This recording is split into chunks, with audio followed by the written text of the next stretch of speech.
যে হুজুর আমারে কুলে তুলছালো।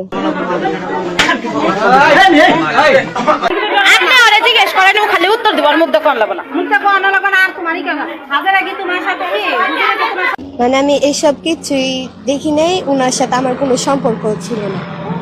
বাট যে কালকে যখন আমি হলে পরীক্ষা দেই তখন উনারা ব্যাগ জাত গোষ্ঠী আইসা আমার এক রুমে আটকাইছে।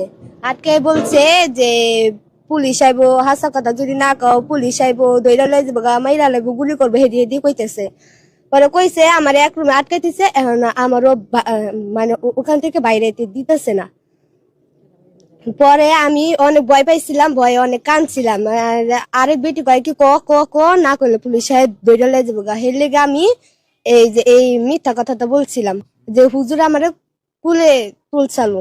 উনারা বলছিল যে তোরে বলে কুলে তুলছালো, বলে আমি কয় কি সত্যি কথা কইস নাহলে পুলিশ আয় তোরে দৌড়ে লাই যাবো।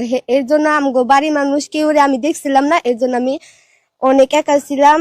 ম্যাডামরা বাইরে ছিল, আমার একলা করে আটে নিয়ে আমার এডি করাইছে, এডি করাইছে। পর আমি এডি বলছিলাম ডরে।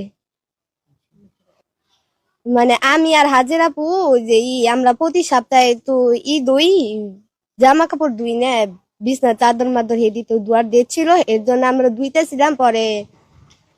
পরে হুজুরে জামা কাপড় ভিজাইছিল, পরে হেডিও ধুইছিলাম। হেডি সব আমি ধুইছিলাম, কিন্তু ওই সেরি কইছে ওই সেরি বলে ধুইছে, ওই সেরি বলে ন্যাকড়া ফিকা মারছে, তেনে ফিকা মারছে। কিন্তু আসলে এইসব কিছুই না।